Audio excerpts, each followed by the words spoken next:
الرجیم بسم اللہ الرحمن الرحیم الصلاۃ والسلام علیک یا سیدی یا رسول اللہ وعلی آلک و اصحابک یا سیدی یا حبیب اللہ۔ اللہ کے فضل و کرم سے آج حضرت علامہ صاحبزادہ مقصود احمد صابری صاحب کے ساتھ ان کے مشن میں شامل ہونے کا شرف حاصل ہوا، جو مشن انہوں نے شروع کیا۔ اللہ تبارک و تعالیٰ ان کو اس مشن میں کامیاب کرے کہ یہ قرآن محل شریف کی جو ابتدا انہوں نے کی ہے، اور قرآن مجید فرقان حمید بالخصوص وہ جو آپ دیکھتے ہیں کہ ہماری نظروں میں کبھی وہ سڑکوں پر پڑا ہوتا ہے، کبھی وہ جناب کہیں دکانوں کے نیچے پڑا ہوتا ہے، کہیں زمین پر ہمیں ملتا ہے، ان اوراق کے لیے بالخصوص انہوں نے جو کام کیا ہے کہ اس قرآن پاک کی بے حرمتی نہ ہو، کہ یہ وہ قرآن کہ جسے آقا دو جہاں سرور انبیاء صلی اللہ علیہ وآلہ وسلم کے سینے سے رب ذوالجلال نے نسبت دی، اور قرآن کو جب نازل فرمایا تو اسی قرآن میں اللہ اعلان کرتا ہے لو انزلنا ھذا القرآن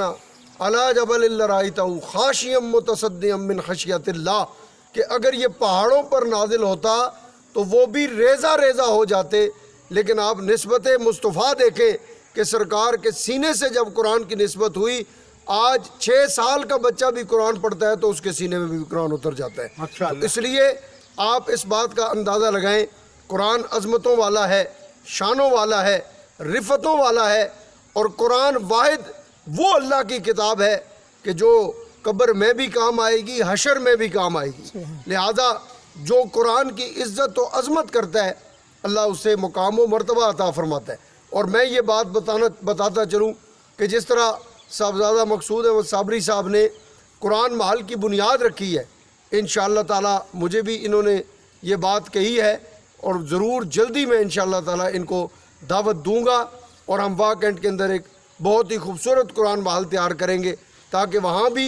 جو اوراق ادھر ادھر ہمیں پڑے نظر آتے ہیں وہ بالخصوص جو ہیں ان کی عزت، ان کا احترام اپنی جگہ قائم و دائم رہے۔ اور یہ بات میں آخر میں کرتا چلوں کہ سلطنت عثمانیہ کا ذکر کرتے ہوئے کہ جب